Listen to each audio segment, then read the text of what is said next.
Good morning, everyone. Welcome back to the HR in a Box series. My name is Ada Tai, and it's my pleasure here today to present you this interesting topic.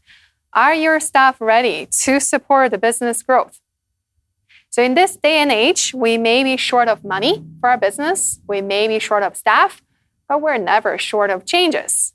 Have you ever felt that you have a perfect plan, but it's hard to push it through with your employees?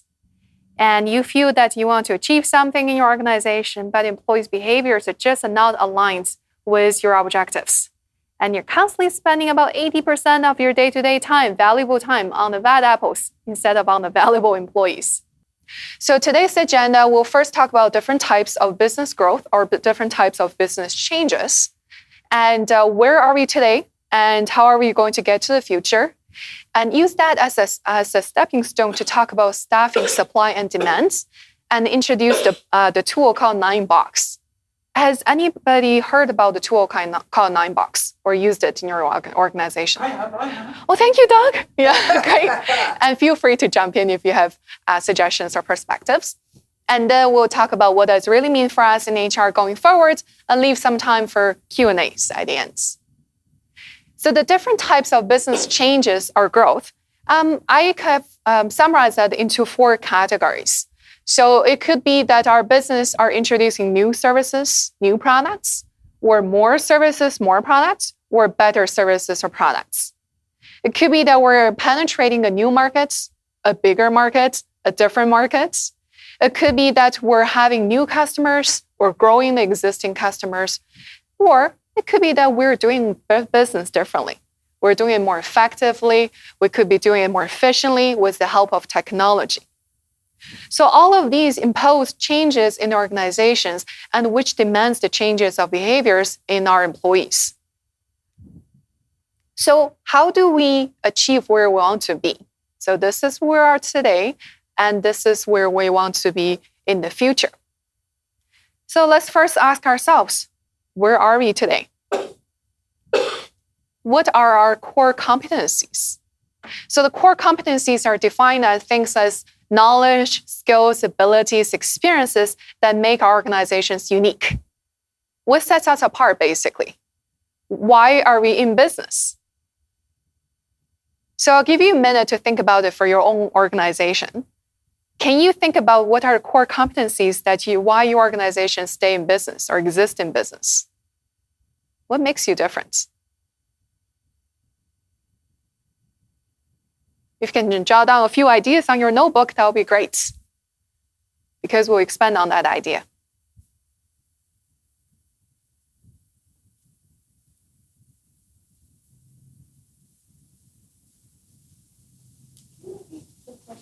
Yeah, exactly. So what are the core competencies for the organization, for your organization? Can someone volunteer to give us an answer or two? What are your core competencies?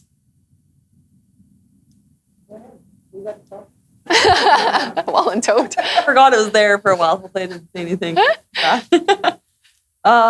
Core competencies, I guess, would be safety, communication, respect, teamwork, reliability, or some things I started with. Okay, great. That's one way of looking at a city. Yeah. And anybody else? What are your businesses' core competencies? Okay, our business provides human service delivery to adults with developmental disabilities. So we would provide services such as providing them personal care, job coaching, just basically daily living skills. Yeah. So we would have to have people that have competencies that can deal with that world. So what sets your organization apart then? Somebody needs to do this. The need. Yeah, the need. It's just, I mean, it's a need that needs to be there, and we are one of the bigger ones in the province of Alberta, so it's very important. So it's about servicing the needs of the population, and it's also about safety, teamwork, accuracy, all of these. But everything we're just pinpointing are actually going back to the word called talent. So the core competencies of the organizations, it could be derived from technology, could be from our efficiency processes and procedures. but most of it actually come from people. The people culture, the people we employ, the kind of culture we have in our organization. And then the next question comes is, what kind of talents do we currently have? And what is our operational plan? Is our current talent supporting our short-term operational plan? And what about the long-term strategic planning? So looking into the future, where do we want to be? So we can set a timeline for ourselves, such as short-term could be 3 to 5 years, where we want to be. Long-term, looking into the future, 5 to 10 years, or even beyond that. Where do we want to be? And what kind of talents do we currently have? Are they good enough for us to achieve our goal going forwards? If we have our strategic plan for 5, 10 years in the long run, are the talents good enough? If not, what kind of talents do we need to achieve where we want to be? And how can us in HR help to support the organization to move forward? Basically, us as HR, traditionally we're called the personnel department. We were called the pink slip ladies. We were called the administrator of paperwork, right? But we were never called in the past as strategic business partner. And hence the name has changed now for us in HR, and it's a bigger demand for us in HR. Because we're supposed to be partners aligning with the organization strategies and doing things internally to support the talents, so our talents are aligned with organizations, eventually organizations move forward. Right? So looking at where we are today, what are core competencies because of our employees? What kind of people do we have internally? And where do we want to be in the future so we can address the gap? What kind of people do we need? One way of looking at addressing the gap is really to do an in-depth analysis. Let me ask you this question. How many of you here do analysis of your workforce on a regular basis? Once per year? Once per 3 years?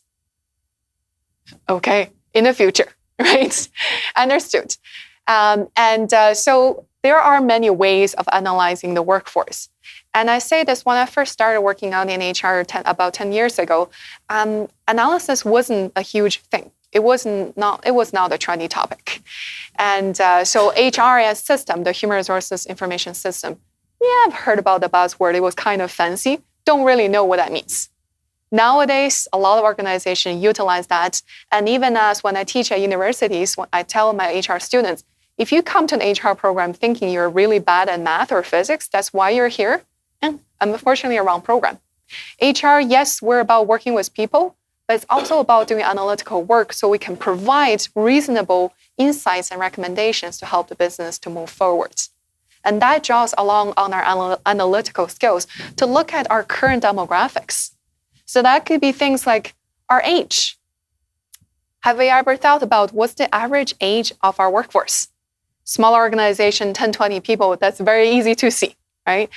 Bigger organization, we really need to work with our good friends called spreadsheets, Excel spreadsheet, and to deep dive into our workforce, into payroll data to look at what's the average age of our workforce? What about the trends coming in? The new hires that we hired in last year, what's the average age? The new hires we've hired in the last 5 years, what's the average age? And what's the change in the trends? Do we forecast a retirement, a group of retirees coming up in the next, let's say, 3 to 5 years? If so, then let's better talk about succession planning or knowledge transfer if we haven't started doing that yet. And if we have senior people leaving within half a year or a year, wow, we have a big problem in hand, so we better start working on that. Other ways of looking at workforce demographics, gender, male, female, others, gender. It could also be the backgrounds. It could be their ethnical background. So do we have enough diversity in our workforce to satisfy the criteria, for example, if we are abide by the Employment Equity Act by the federal government? And the other way of looking at that, it would be, what about our turnover rate? So there is no average healthy turnover rate because every industry is so different, every economy, every organization is so different. But I would say that on at least we would want to see a couple percentage of healthy attrition every year. Attrition means it's just a normal, healthy way for people to exit the organization, such as retirement, resignation, death. We want the minimum for the resignation from our top performers, but we want to also maximize the ability for people, the bad apples, to resign on their own before we say, you know what, let's have a talk, right? What about our organizational structure? When we have business changes, and with my consulting business, I've dealt with a few large downsizing projects in Alberta. So we look at the reporting structure, organizational structure as a whole. Does this structure still make sense for this group of people reporting to this division head, for example? Does it make sense if we still have a division dislocation? How can we be more effective and efficient, still service the needs of our products and the customers, but having less people doing the work? Because now budget is an issue. And then what about our divisions in different locations? Do they make good return on investments? What can we do with that reporting structure, the organizational structure? Many organizations will also analyze their workforce by looking at satisfaction and engagement. How many of you do a satisfaction or engagement survey with your employees? Right. How often? What's the frequency? Annually? Semi-annually? Annually? Same? Annually? Okay. And we know there is a difference between satisfaction and engagement. The people who are satisfied in the workplace does not mean they're engaged in their work, right? I could be satisfied with my pay and the location of my office, so I come to work. Doesn't mean I'm engaged in my day-to-day work to be productive, right? And the unfortunate trend is that in 2016, there is an interesting survey done in the United States that actually 2/3 of the employees are just averagely engaged in the workforce, which means their productivity is about 50%. So the other half of the workforce, so the other half, 35%, are actively engaged. That is only 35%. So which means they come to work, they're willing to work hard, they're aligning themselves with the organization's objectives, and they want to achieve good things. Yeah. A good way to remember engagement is 3 words. What people say about the organization, do they stay at the organization, and do they strive to do their best? So say, stay, and strive is a good way to measure engagement versus just being. Great. Triple S. There we go.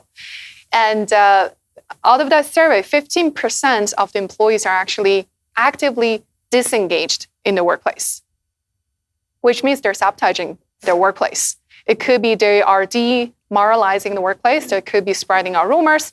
They are being a negative role model in the workplace. So it's actually decreasing the productivity and effectiveness of the company. And then culture. How do we really measure culture? The one thing that we put on our website when we recruit workers, say we have a great culture, it's safe, it's collaborative, it's dynamic, all of these things. But then you ask your new hire who resigned in just half a year, what kind of culture did you really experience here? You're going to hear a different story, right? So another way of looking at culture and satisfaction and engagement is instead of just an annual survey, what we call is also a stay interview. So stay interview is exit interview. We all know what that is. That's ad hoc, right? That's a little too late. The good employees are on their way out of the door. So we're saying, hey, please just tell us what could have done better. But then unfortunately, that's already too late because the good ones are leaving us already. Their heart is already set. But with a stay interview, it's really for us just to have a conversation with employees who have been with us, let's say in their 30 days, just hired, 90 days, just past probation, and a year, and go on, so on and so forth. For us just to really quickly understand, how are things going? What are needs? What are challenges? What can we do to support you better? It could also call it a temperature check or climate check. You could do it formally, send out a survey using SurveyMonkey, it's all free, or send out your fancy HR survey. Or you could do it just as a water cooler talk, as a chat, a hallway break, coffee break chat, and just to talk to people. As soon as we develop that interpersonal human relationships connections, it's a lot easier for us to get that information across from our new hires and from employees who have been with us for some period of time. And this temperature check is especially good to do when there are changes implemented in the organization, just to have a hands on the floor to see what's really going on there, to see how people react to those changes. And then, of course, we do performance reviews in the organization. And then we also want to assess the potentials of our workers. So we'll talk about performance and potential today very soon. So that's our analysis of our current workforce. What about looking into the future? So this is our supply, our current supply. The future is the demands. What kind of workers do we want to have? So basically, after we have identified our core competencies as an organization, so let me just quickly repeat, is what sets us apart, why we're in business. We're in business because there is business need, we make revenue where we serve the public, the society, but at the same time, what makes us stand out, what makes us unique, right? So if we have identified those core competencies as an organization, then can we ask ourselves, what kind of competencies do we need from our future workforce? We know what they currently possess, and we know there is a gap. So what kind of skills, competencies do we need going forward? And then we can also anticipate or forecast attrition or turnover rates based on our past trends. And we can use that as a way to see, has that number decreased year after year? If so, maybe as an HR or as management team, we're doing a better job managing employees. And then at the end of the presentation, we'll also talk about some internal and external factors that may affect our turnover rates.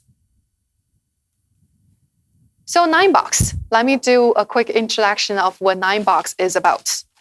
You may hear other terms about 9-box. So it's 9 boxes, exactly what the term implies. Some people call it 9 blocker. Some people call it 9 grids. Some people call it 9 boxers. But at the end, it's 9 boxes. This was developed by the McKinsey Consulting Group in the 1970s. And they developed this to help the General Electric to assess their investment opportunities across their business units. Which investment opportunity performed the best, which one has the best potential to grow in the future. And slowly has transitioned or gradually has transitioned, adopted by HR folks, and to use it as a way to assess our talents, performance versus potential. So people in this box, so this is low performance, low potential. You want to have as minimal to 0 employees who fall under box number 7 as possible. But most of the organizations will have a few in this box. The middle one, so in this grid, in this level box, so this is medium performers. And this way is medium potential. Your ideal situation, your star employees are going to be in box number 3. Your top talent who has the best performance and has a great potential. So the green colors are usually, so the green colors number 3 is top stars, the top talents. The box number 7 is the underperformers. And then the number 5 is where you're going to see majority of employees fall under. And that's your average workers, the people who usually give a rating of 3 out of 5 in the performance reviews. So, and the research I've read recently shows that an organization, the top 5% of your performers, top 5% of your employees produce about 20% of the organizational outputs. And the top 20% actually brings you 80% of the organization's outputs. So do think about how you spend your time or how managers spend their time. Do they spend 80% of the time with the top 20%? Or do they spend 80% of the time with the bottom 20%, right? And so the people in the other boxes are also in the interesting spots. When we assess our employees, are they underperformers, average, or top? We also need to ask ourselves, are they in these boxes because they're new to the organization, so it's just been too little for us to observe. Or they may be newly promoted to the role, so we don't know how they're going to behave or perform in that role in the future. So how does this work is that when you assess performance with the managers, first, you can do it by departments if you have large organization. So you assess employees' current performance. Are they high, medium, or low? Compare that against the expectations of the role. And then you assess employees' potential. Is it low, medium, or high against the standards or the average of the company? And then you put everybody into this box. So if you have a large organization, you may start with your team, with your department, and then eventually put everybody together. If you have a small organization, your job is a little bit easier. You can put everybody in this box at one shot. Let's not confuse the concept that high performance does not equal high potential. So let's say if I fall under this box, I have great performance, but I have reached the top of my capacity. And I'm just happy to be a specialist doing what I do. I don't want to move up. I don't have the desire to change. I'm just happy doing what I do, and I do a great job. I can still mentor others. I can still be a leader, but I am where I am, and I'm pretty happy with doing that, right? So high performance does not equal high potential. The people with high performance and high potential usually set standards of excellence for the role for the organization. And they are role models, and they can take on more leadership roles. The people who have high performance but low potential are the situation I just explained. They regularly exceed expectations, but they have reached the capacity of their role. People who have high potential but low performance, how did that happen, right? That may be an organizational issue. Then let's say I don't enjoy the culture here. I don't really enjoy working in this role. It could be that too. I have great potential to exceed going forward, but I'm not satisfied. I'm not engaged in my current role. That could be it. Some people with low performance and low potential. Yeah, I see some smiles on your faces. I know. We've all seen a few of those in our organizations. And lots of questions I receive from my clients is, okay, so who really are the high potential employees? So according to the article, there is the link. High potential employees have 4 characteristics: a drive to excel, so they're ambitious, internally they're self-motivated, and catalytic learning ability, so they understand organization needs to move forward, needs to change. They see a good new idea, they take the chance of the idea, and they move the idea into actions. Someone with enterprising spirit, so they sense there's a risk, but there's also an opportunity. They take risk and they take initiative to achieve something. And dynamic sensors, so they have the nose for opportunities, they sense chances, they sense opportunities, and they wait, what's the return on my investments? And they combine all of these 4 characteristics, and that's what we call high potential employees. So let's do another exercise. I would like you to pull out the first page from your handout, the one that looks like this. So this explains about people fall under 9 boxes. What does that really mean? So I would like you to take the next 7 to 10 minutes, go through the definitions or examples here on this box. And then once you're done with that, I would like you to flip over to the next page on the back side of the paper and start putting out names from your team or your organizations into this box. So let's do 10 minutes of that. All right, so come back to me. Are you all done with the exercise? Great. And where does majority of your employees fall under? Which box?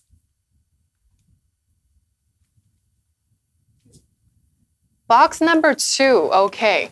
So contributor, high impact performers, that's great. Anybody else? Where does your employees, majority of them fall under? Number 5, yeah, the solid performers, your average 3. Yeah, that's very common. Anybody else? Wow, that's good. That's a good problem to have. Yeah, great. And anybody else? So I really like this chart. So basically, this is a talent map to see where the clusters of employees fall under. This is by no means to be the average or the standard. It's just every situation is different. Every organization, industry situation is different. But for a lot of companies, majority of employees will fall safely under box number 5, because that's your average performers. And regardless if they're new to the company or they have been there for a very long period of time, they're just your core employees. They do what they're told to do. And occasionally they may go above and beyond, but most of them are just safely under box number 5. And you may have value specialists, that's your treasure. So the people who never cause you trouble, and they're just happy doing what they do, but they also don't want to move up. And the contributor, the high impact performer. So great potential, great performance. That's a good problem to have if you have employees there. The star is always good to have as well. The worst case scenario is you have people in box number 7, right? Do any of you have people in box number 7? Yeah. I mean, most of the organizations would, right? And so let's talk about what can we do. So when you go back to your organization and you can do the same exercise with your managers or your company general manager or ED or whoever is the big shots. And so if it's a large organization, you can do it by departments. You sit down with department head and do it. Give them the scenario, give them the background information about this 9-box exercise prior to your meeting with the big boss of the departments. So he or she gets some time to think that through in their heads. Because sometimes you also see that, okay, originally I put somebody in box number 4. No, I think that person should be box number 5. So the idea would also shift. So if you give some time to the manager to think about it before you meet with the manager, that would be a good idea. You can do it by departments. And then if you have multiple locations, you can also do it by region. Seniority, if it's a unionized environment, by position. It's also a good idea. So let's say if you have a large organization, couple hundred, couple thousand employees, and you have people in similar categories of positions, you can also put them all into this box. That also gives you an idea of, okay, so with our HR assistant level of positions, let's say we have 10 of them and we put them into the 9 box, then we understand, do we have a successor from this category of employee? Do we have high performers that we need to do something about them so we can keep them and we can continue nurturing their career with us so they're not going to leave us? Once you have done by department, by the region, or by position, then at the end you can put it all together as an organization. So this chart will give you a really good idea about where majority of your employees fall under and who you need to worry about the most. So this is the next step, because we talked about what we need to do. Then what? Now what? Majority of you here raised a hand that you have employees fall under box number 7. The bad apples, the ones that cause trouble, they don't see their own problems, and they just consistently displaying poor behaviors. It could be poor fit, could be also a bad hire. So we could have done something differently in our hiring process, which we talked about in my sessions last month here at Lloydminster. And basically, the people who fall under box number 7 needs immediate management intervention. The longer we wait, the bigger problem it will snowball, the bigger problem it will become, right? So if we have underperformers who are consistently displaying negative attitude, damaging the morale, sabotaging your department, your workforce, let's do something about them immediately. The next question we ask ourselves, are these employees worth the time and investment from us as managers? If not, maybe we need to think about a way how to have them exit the organization. That's a nice way of saying it. If you think the employee is worth the investment from the time and effort from the management, then let's put them under a PIP, a performance improvement plan, 30, 90-day improvement plan. And let's talk with them, have a sit-down conversation with them multiple times, write it down, always document the conversations. What was the expectation? What did they do that did not align with our expectation? And what do we want them to achieve?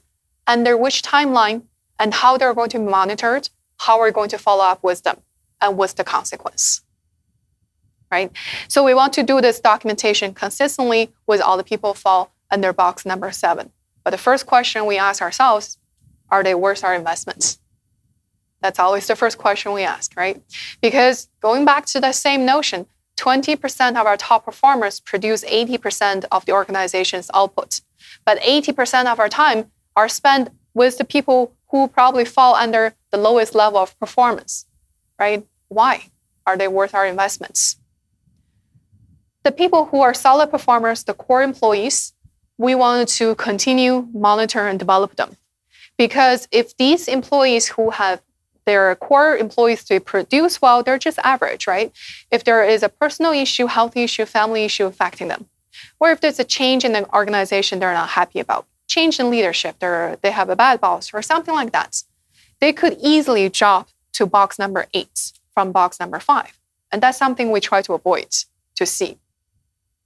However, if we continue to monitor and develop them, maybe there's a chance for them to become a box number 1 or box number 2, ideally. So let's make sure that, because that's where majority of employees will fall under, let's make sure that we spend quality time and effort to analyze and develop this group of employees. And your stars, let's continue stretching them so they're not bored and they don't want to leave us. The people who are top talent under box number 7, a lot of cases we're at risk of losing them, especially if this is a smaller organization where they have reached the top of the position ranking that they can grow in the organization. Maybe they're thinking about, my way up is the way out. And so they constantly ask themselves what I can do to grow my career continuously. Then as management of the company or the organization, we also recognize the risk of losing them maybe rather soon. So what can we do? We can give them stretch goals. We can enlarge their jobs, sometimes even lateral movements. Switch them between departments so they can lead different departments or lead different projects. So they constantly get that challenge out of the box thinking. And also maybe we want to prepare them for succession. So which we'll talk about this afternoon, a part of succession planning session. And then have them be the coach, be the leaders, so they can groom a whole bunch of other great performers within the organization. And we also have a few of you raise hands for employees fall under box number 2. So then we need to continue to develop those employees and stretch them. So we ask ourselves, what kind of behaviors and skills are we required to see from this employee at the next level? Because we had identified them with medium level of potential, which means they have the potential to grow, to take on bigger roles. So then we ask ourselves, if we want to develop this group of employees, what kind of expectations do we have of them to prepare them for the next level of positions? Do we set higher goals? Do we have them coach others? Do we have a senior level employee coach them? And then what kind of business acumen do we still want to see from this group of employees so they can continue to develop? A dilemma would be employees fall under box 8 and box number 9. So box number 9 are people who could be they're newly promoted to this role. So they have great potential to grow within the company, but we have not observed anything in their new role yet. So we're not sure about their performance. That's why we put them under box number 9. There may be signs of frustration that I'm new to this role, I'm newly promoted, I was just a technical expert, now I'm a lead of the technical team, I'm a manager, I don't know how to supervise people. I'm promoted because of my technical skills. Now you're giving me soft skills that I need to lead a group, you're asking me to use my soft skills to lead a group of employees. So then I need to ask myself, how can I improve on these soft skills?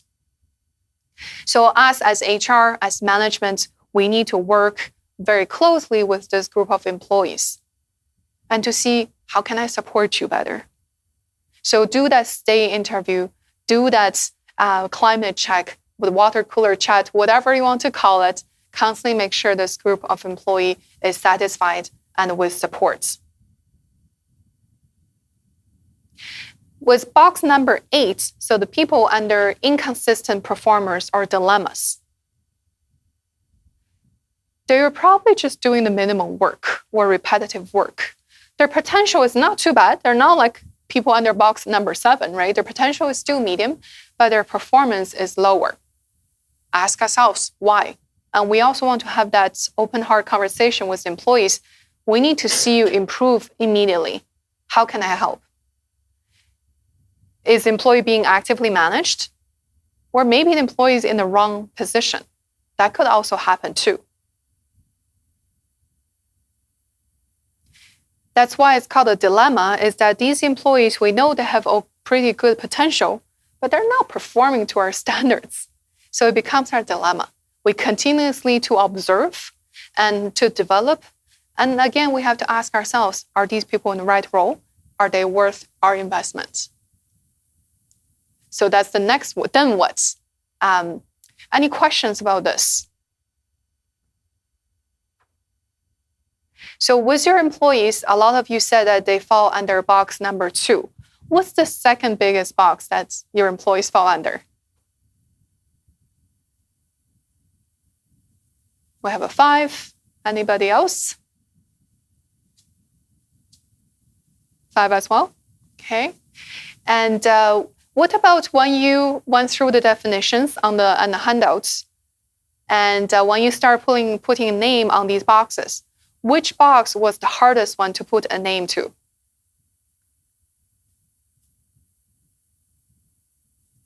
I'd say the top.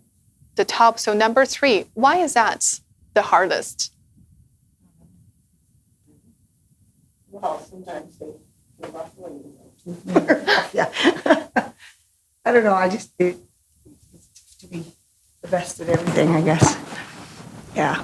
So, yeah, that's kind of, it was just tougher for me. Okay. We have a big organization, so it's tough to narrow that down. Yeah. Without being around them all, I guess.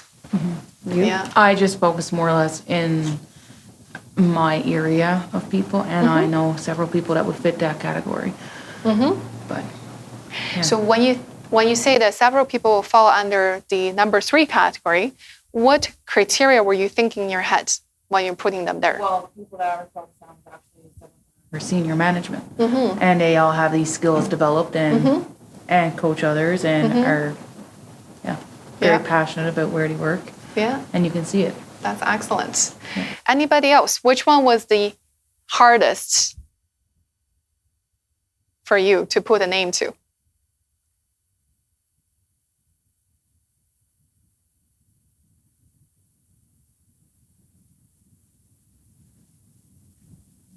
Do you have anybody fall under box number 8 or 9? Yeah? Okay. I see a couple heads nodding here. So people under number 9, what are their situations? They're new to the organization, so it's a little bit unsure, right? Are they new to the role as well, or just new to the organization? New to the organization. New to the organization. Okay. You had, I'm going through this. Yeah.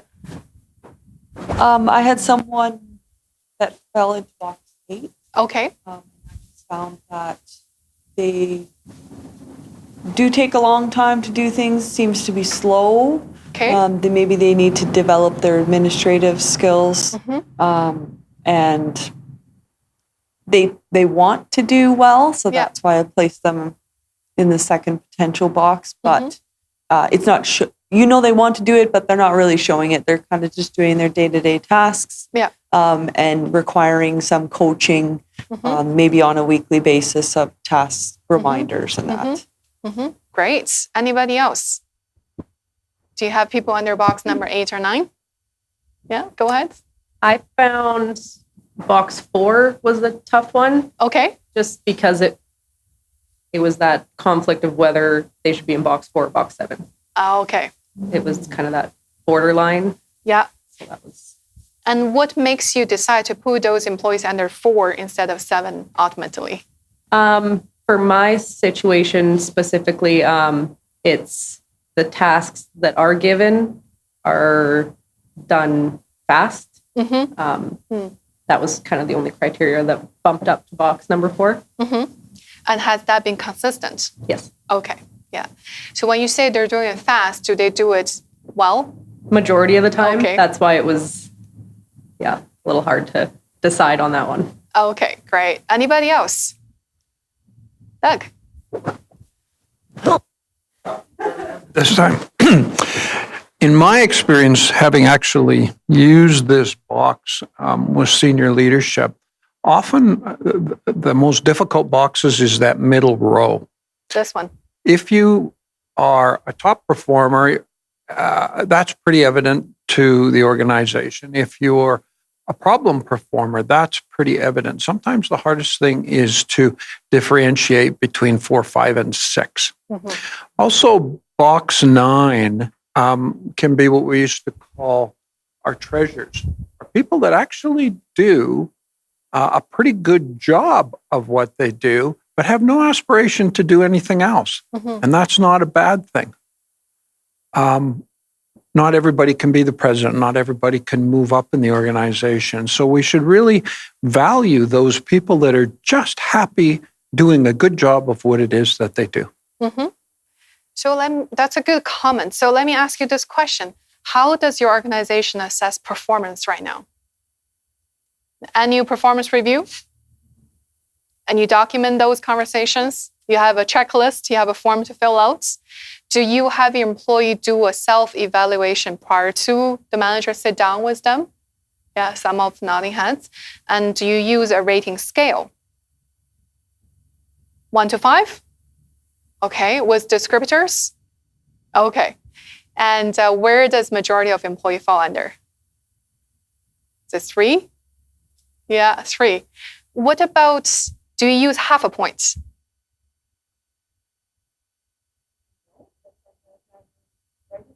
Yeah. I've also seen manager write 3.25. The engineers and technical people, very precise, to the point. And it can also hurt employees' feelings, knowing that I have thought myself being here and you just put me here, right? That can also hurt employees' feelings. So the context conversation needs to happen is, okay, so if we put you under box number 5, or if you're the rating of average, what can you do to move to a 4 or a 5 out of a 5 scale rating, right? That's the next conversation that's fruitful, but takes skills. Many managers, they try to avoid the problem. They never tell employees that they're just here, even though the employees think they're here, until the year-end conversation, the employees start crying, being upset, wanting to leave, and start sabotaging the morale of the workplace, and so on and so forth. And managers, sometimes they try to avoid the problem, so they're like, done a great job. You worked above and beyond. You traveled so hard and you led by a role model. But unfortunately, we were told in our company, nobody can be a top star. And 4, I only have one person I can give a 4, and that happens to be your neighbor. So unfortunately, you're 3. I've heard that happen too. And also, the managers try to avoid problems, so they don't put people into 1 or 2 rating, because they think, oh, that's too harsh a conversation to have. I don't want to hurt my employees' feelings. And let's just safely put them all under the middle ground. Hopefully their performance will improve going forward. That also happens. And the same answer is that if we don't deal with the poor performers today, it will snowball. Eventually, it's going to cause the organization bigger problem. And which leads very well to Doug's presentation, first presentation this afternoon on disciplines and terminations. Okay, so eventually, those people, if they're not managed properly, or if they don't move themselves up, they may be out the door of the organization. Just depends on when. And the other question I'm interested in knowing from your organization, when you do the performance review, what's the biggest challenge?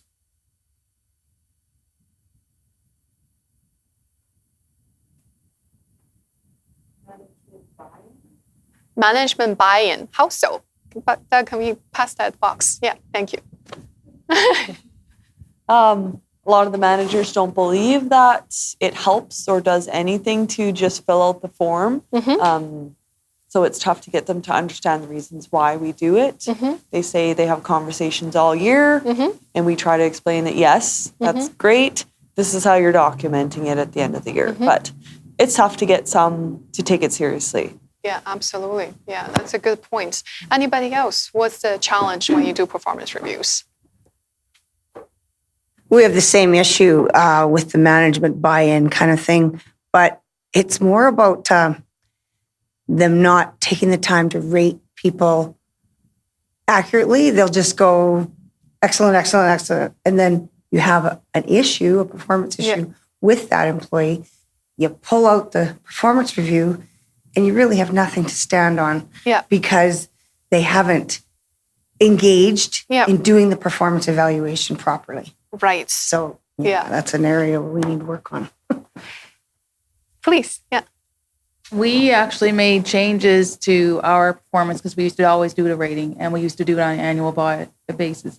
But by the time that year came around and you had that conversation with the employee and said, oh, by the way, we're not giving you a bonus this year due to the fact you didn't perform. Right. And they were like, I didn't know I didn't perform.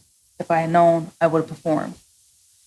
So now we actually do bi-monthly coaching and have an employee-owned document where they actually record their own performance and what they're doing to develop themselves, which puts the ownership back on the employee to make sure that they are performing. Yeah, excellent. Throw the box, yeah. Oh. With regard to your comment about excellent, obviously, getting consistency in managerial ratings is probably the toughest thing to happen. But what I wanted to add is you sometimes have employees who are not top performers, but have very strong personalities and actually can bully their manager. And I've seen that happen where, well, give me examples where I screwed up. Tell me why. Okay, then I expect a 5. And it was easier to give them 5s than to do what they knew they were supposed to do. And that's a whole another issue. Yeah. But getting consistency and getting managers and employees to understand there's nothing wrong with being average. Not everybody's going to be at the top. It's okay. In fact, it's good to be a 3 out of 5. That means you're a good, solid performer. And just having people have the self-esteem to feel that way can be challenging. Yeah, absolutely. Any other comments? Yeah, please throw it back. The other issue, or you could see problems with, would be the bias, because people have bias, absolutely, favoritism, things like that. So people would get rated higher even though they haven't performed. Yeah, absolutely. There are many different schools of thoughts when it comes to performance management, because the performance management is done by human. We're all human. We all have biases. We all have our favoritism or bad days at workplace. So that's why sometimes managers don't trust our systems and employees don't believe in the integrity of the system. The different schools of thoughts about how we could go about avoiding all these biases and things. You can use multiple methods to do a performance review rather than just give a 1 to 5 rating. Some organizations will do a description rating instead of a number rating. So they will just describe. So sit down with the employee, between manager and employee, manager describe, employee describe, let's write it down. And then at the end, the review, it's just the comments. There is no number. So employee doesn't feel upset. I feel I'm a 4 and you put me under 3. And the manager doesn't have to be forced to say you are just a 3, right? So even with the 3 or 2 employees, during the year, there may still be periods that employees have really excelled. So let's document, let's make sure those are the strengths of the employees that we can talk about. Because we all like to be appreciated. It's just human nature. Another way that some other organizations do is a forced ranking. So in organization, let's say we still use 1 to 5 as a rating, but we force just to have 1 person in the category of 5, 1 person in the category of 1. And then the other people stretch between 2 and 4. But if we force to have 1 person in the category of 1, that's when interesting conversation started to happen. What if we have 2? Or what if we have none, but we have a couple of 2s in our organizations? Then which one is the worst to be put in the 1? Because the next conversation needs to happen with the 1s is that, what do we do about these 1s? Right? So it's probably like the numbers box number 7 here is the same thing. Let's have a PIP, performance improvement plan, either exit or improve, and improve rather quickly. Some organizations will do an observation performance review. So this is for manufacturing line workers or salespeople. So they would observe the work, observe the interaction with the customers. So manager would check the box and also just write down comments based on their observations. Some company will do a 360-degree evaluation, but that takes a lot of time and money and effort to complete for each employee. So hence, I've seen large organizations, they will use the 360-degree to do promotion assessments. We have an employee ready to be promoted and just going through that selection process because we may have a couple of internal candidates, we may have a couple of external candidates. So after the interview is done, after assessment centers are completed, the psychological tests are pretty consistent, pretty good, then let's do a 360-degree evaluation. So that's considered that 360-degree, it could be me, the employee wants the promotion, right? Apply for promotion. So the managers could do an evaluation. Peers could do an evaluation. And my contractors, vendors, the other stakeholders, and my subordinates, and sometimes even my customers, and sometimes even ask myself to write comments about myself too. And hence it's called 360-degree evaluation. It's really to look at my performance from the holistic angle, from different people's view. So this is a way to eliminate biases, but it's going to be costly and it's going to take a long period of time. Then the next question you're going to ask is, who do we pick? I could have thousands of customers. I could have a team of 10 employees. Who do we pick? Do you let the one who is ready for promotion to pick who I want to write the reviews? Or do you just do a random selection? Or do you let the management do the picking of who these surveys will be sent out to? So it really depends on the organizations. So all in all, there is no one box that fits all. There is no one method fits all. So some organizations will use multiple methods to eliminate that bias. And some other organizations I've also seen is they would have a management talk. After the manager has assigned the rating or assigned the description of the rating to the employee, before the manager have that conversation with the employee at the year end, the manager will bring everybody's performance ratings and reviews to her management team and just have a dialogue at a table and to get other people's feedback about their employees. So that's another way of eliminating the biases. So there are multiple ways of doing that. All right, so we had talked about the supply, which is the current workforce analysis. We had used the 9-box to evaluate our current employees. So with this being said, we know where majority of our employees fall under, and we can even pinpoint to the name which employee falls under which box.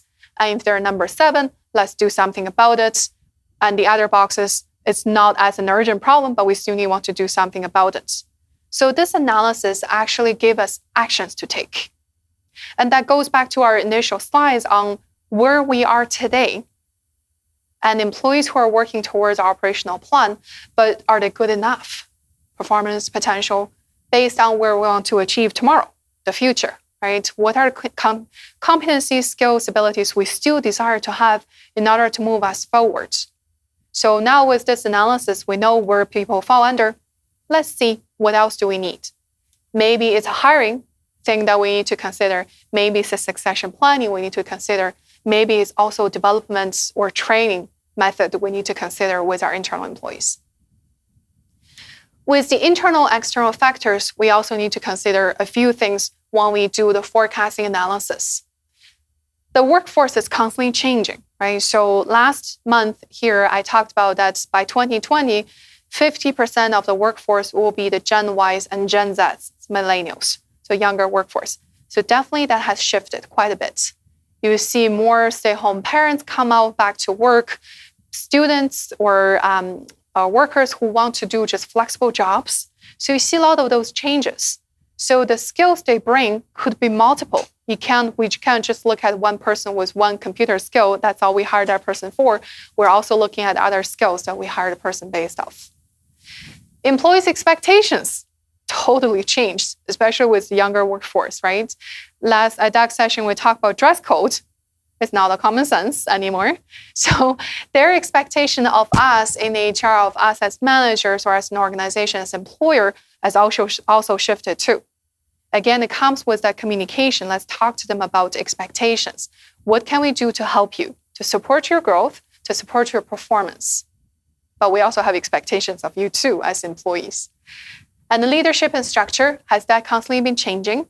And if we have a new manager, a new leader, they have different styles. It will take some time for the new leaders to settle and also for some time for employees to cope with the new leaders. Strategy may be changing, policies and procedure may also be changing that have an impact on our workforce. Externally, global competition or local competition, the changes in the regulations. Now we have updated health and safety regulations in Alberta, just happened. We have the marijuana, October 17, we have introduced legalized marijuana. So that also has an impact on our workforce, right? And also January 1st, 2018, we had employment standards updated in Alberta as well. All of this has a say in how we do our job. Technology totally shift how we do the work, where we do it, when we do the work, what kind of results we can expect. And labor market situation, economic situation are constantly changing as well. So when we do our analysis and our forecasting for the future, we also need to take into consideration of the different demands and factors internally and externally, and constantly ask ourselves, so if our desired state is XYZ, and today we're at ABC, considering all these factors, what kind of talents do we need? What kind of skill sets do we need to move us to there? And what does it really mean for us in HR? This is a slide I'm very passionate about because I constantly get asked this question by my students and clients, is that HR is constantly shifting, right? We're not the pink slip ladies anymore. We're not just the paperwork queen anymore because a lot of things go on electronic now. So now it's asking us to be a little bit more strategic and also agile, also nimble. So you often hear the buzzword about HR needs to understand the business, have a strong business acumen, right? To be aligning with the strategic initiatives of company. But what exactly is the business acumen that we, us in HR, need to have? What do you think?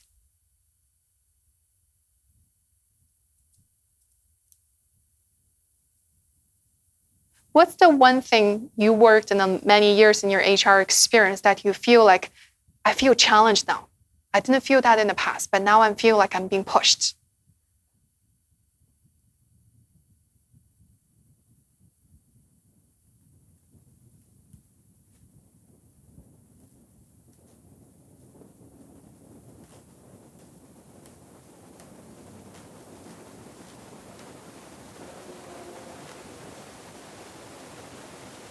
If you have a list of 10, I'm happy to hear that too. Yeah. So what's the one thing you feel like you're being pushed doing your HR job? You didn't feel that in the past.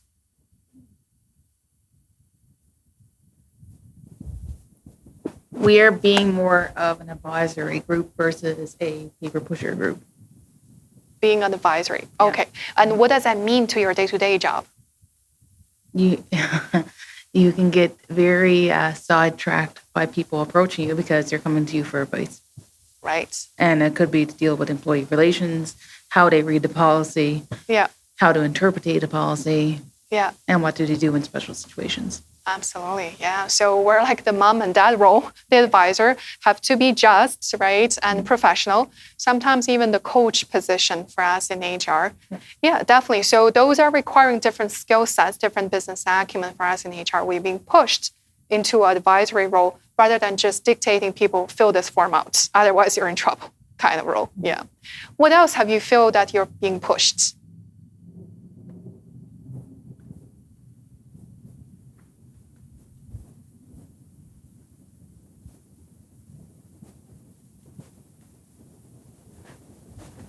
Go ahead. Oh yes, being HR and safety, it's like why does it take half a day to orientate this new employee? We need them out in the field. So you're being pressured to, and you can't shortchange anything. That's true. Yeah. The orientations are the orientations. Yeah. And what's your response? That's what it takes. I mean, do you want him to get hurt and your WCB claim go up? Yeah. Or do you want him going out there knowing what he's getting into? Absolutely. Yeah. That's a good point. Yeah. Safety comes first, right? What else do you feel you're constantly being pushed? I'm going to throw this. Great catch. Employee retention Okay. is a big one. And how so? How does that impact in your workplace? It's very new, Okay. so it's a lot of research and trial and error, different strategies on how to retain employees. Yeah. It's always just been recruitment as a focus and not Yeah. the end Right. part of recruitment. So Yeah. Absolutely. That's a good one. Good exercise. In our business, we are funded by the governments. Right. So in our business, it takes the decision making out of our hands Right. because we have to rely on different leaderships, different styles of government. The fact that there's no money, Yeah. there's just true. no money. Yeah. In our particular world, we haven't been able to give our employees a raise for 5 years because, Yeah. and it's very difficult. Our turnover rate's 39%. We just Wow. can't keep people because they're working 3 jobs already. Yes. And it's very necessary. So for us, it's about that lack of control. Lack of control. Yeah, definitely. That's a good one. Yeah. Anybody else? Anything else you feel like you're being pushed?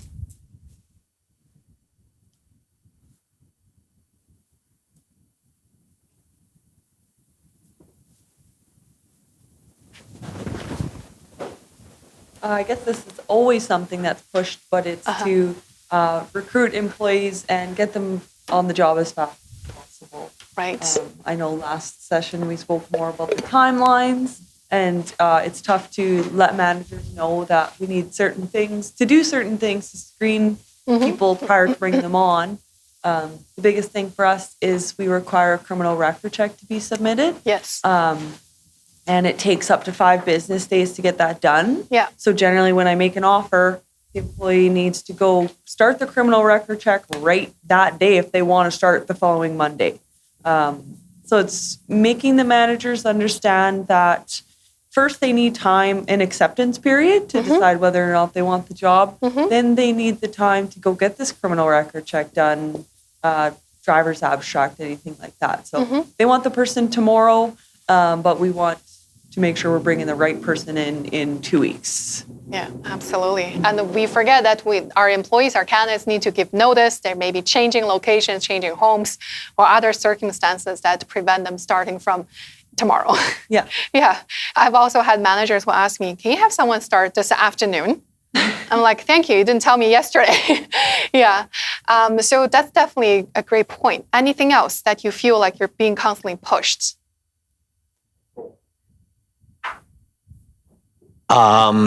Expectations around the changing nature of work.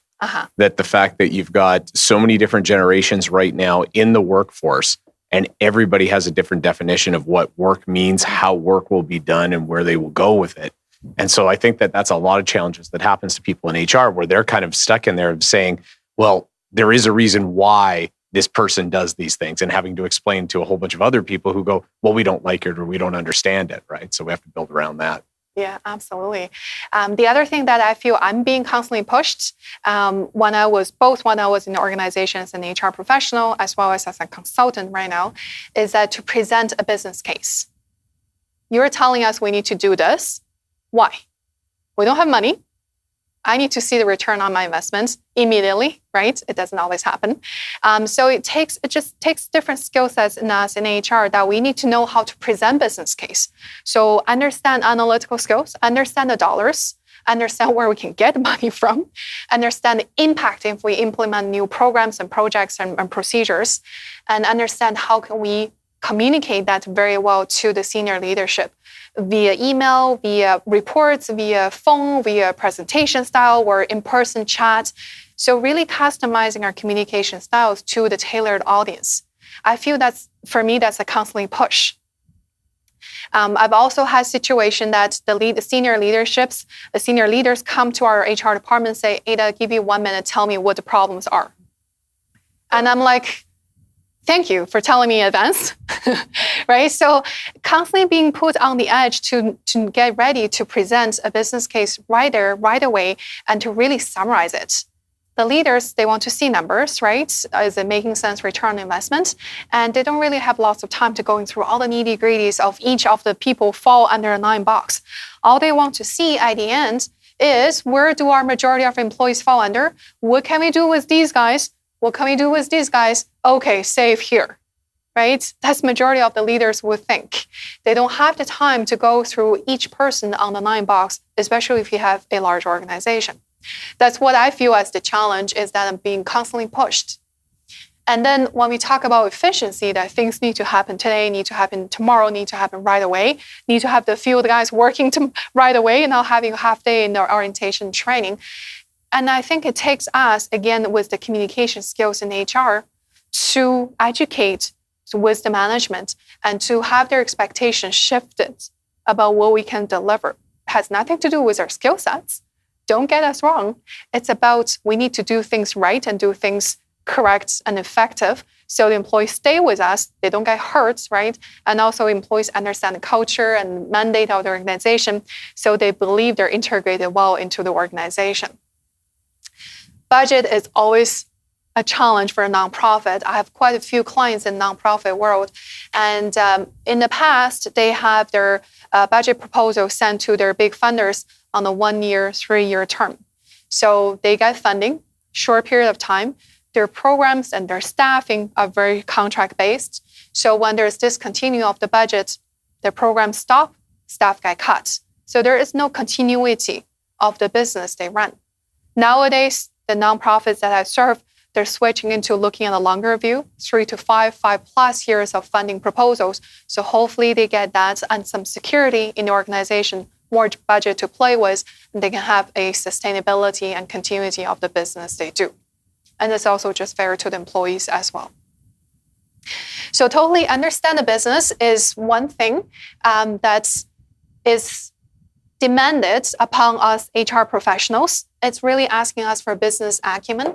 The one thing I do recommend to my students, my clients, and everywhere I go training is for us to, in HR, continuously learn. Funny enough, when I took HR school back in the days, the learning concept used to be called training and development. Now, when I teach in university, they changed the name of the course to learning and development. It totally changed the concept. When it was training, it's me training you. You are just a receiver of the training. Now, when it comes to learning, it's you, the training attendees. You're willing to learn, you're passionate to gain the knowledge so you can take it back to transfer to understand the business and do something for the business. So that concept has totally shifted from the trainer give you dump ideas on you, you just take it regardless if you understand or not, to learning is absorbing the information passionately and willingly yourself. The knowledge we gain from any training, any education, we lose about 20% year after year, if not tomorrow. Some people with short-term memory, they may forget very quickly. So it does take us to constantly review and rehearse, refresh knowledge we learn. Because if we haven't upgraded ourselves after university, in 5 years, we'll be back to square one, basically no competitive advantage anymore. So myself, I constantly track the time I spend on continuous learning. Either it's reading our industry magazines and articles, follow trends on LinkedIn, join group discussions, going to webinars, seminars, conferences, and also just subscribing to things that I'm interested in that's HR related. And I find that works quite well for me. And because I have those knowledge, I can be asked questions and be asked to give an answer immediately that I don't have to say, sorry, let me Google it. At least I have something to give them at that moment and say, if you want a bigger, more comprehensive package, let me do a little bit more digging. So the continuous learning is definitely something in HR we're constantly promoting because the HR world has just shifted so much. We are asked to be the legal advisor, we're asked to be the mom and dad, the coach, we're asked to know the business, we're asked to be the IT person, we're asked to be the finance person, we're asked to be everything, right? So we really need to constantly update our knowledge, anticipate changes. So as I started the conversation this morning, that we could be short of money, we could be short of staff, we're never short of changes, especially in the economic landscape we're in right now. Changes are just inevitable. It's a matter of how we deliver the message of change. It's also a matter of how employees perceive the change and want to get on board of it. So, and then how can we plan it and still maintain flexibility? And that's one thing that younger people coming to the workforce, they don't really understand the term flexibility. They think flexibility means that my manager will allow me to come to work anytime I want. No, that's not flexibility. Flexibility is being agile, is being nimble, that I understand the priorities and mandates of organizations change from time to time. I can reshuffle my priorities. I can learn new skills very quickly. If there's something I'm not understanding, I'm going to Google it. I'm going to YouTube it. So I learn to do it by myself. Have a clear vision in HR, knowing that our vision is aligned with the business objectives. And it's also aligned with the changes, anticipating the changes we're going to have. Constantly explore what's our core competencies. That could also shift it from time to time because of technology change, because of workforce change. And build strong culture and lead by examples. I've also seen HR having policies or procedure telling employees about dress code, telling employees about hours to report to work. And guess what? They are the ones who are not abiding by the rules, right? So us leading by example is important. And if we're constantly giving employees opportunities to improve their learnings, let's make sure that we do that ourselves too. So that's why I'm saying this slide I'm very passionate about, because I look so much forward to the future world of HR. I think it's going to be totally different, but very exciting as well. So that concludes my presentations. Any questions you may have? Please. Oh, the box. Okay. There we go. So do you, in that 9 box, Yeah. do you have anything that, like you gave us what definitions are? Yep. But if I were to hand this, put it up on a wall and ask my employees to say where they're at, do you have like a description of that? So I think you're asking a different question here, is how transparent should organizations be with the 9-boxer? Because usually it's the managers who do this. Well, we just think that our employers have a different vision of where they think they are and where we know they are. Yeah. So if they say they're in box 3 and we say they're in box, I don't know, 2 or 5. Yeah.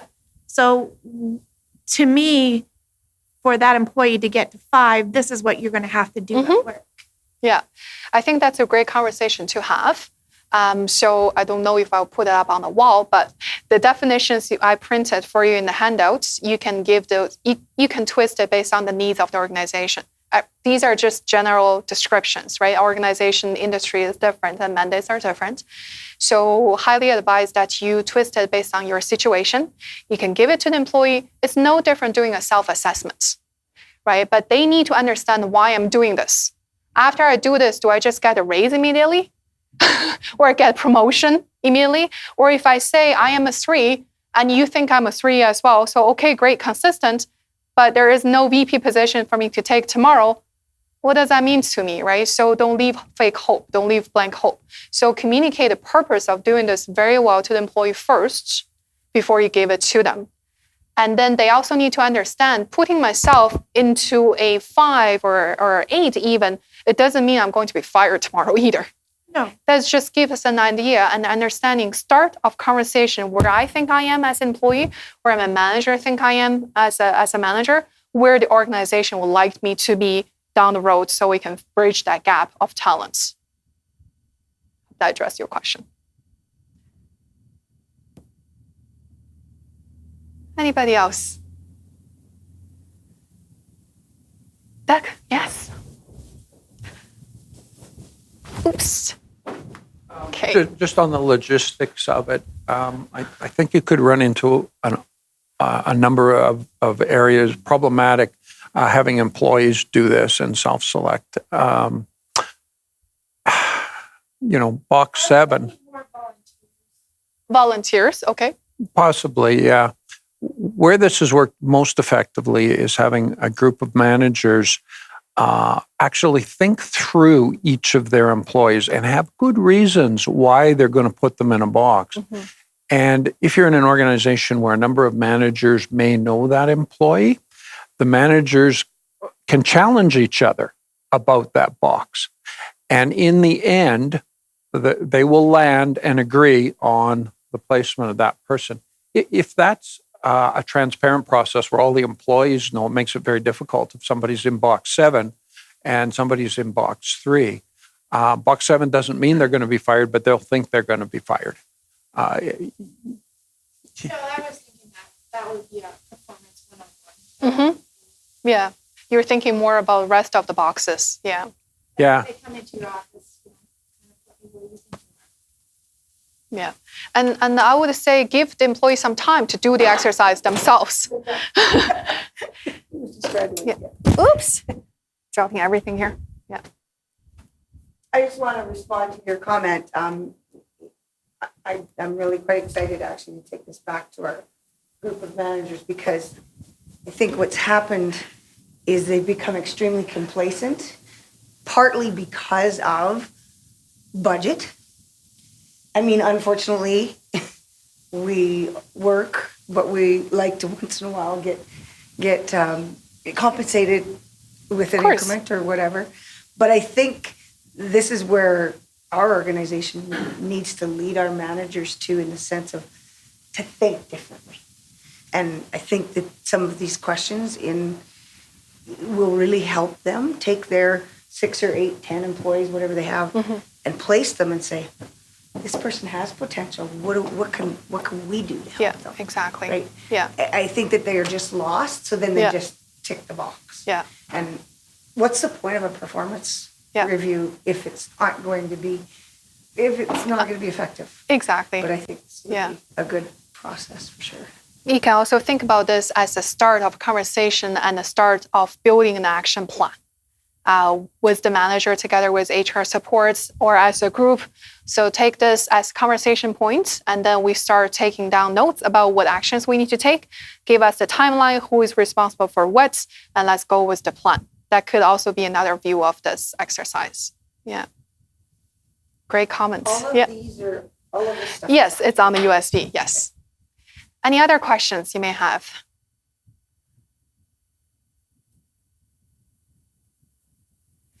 Great. I think that concludes our morning 2 presentations. And we'll have a break. And then in the afternoon, Doug and I will come back again.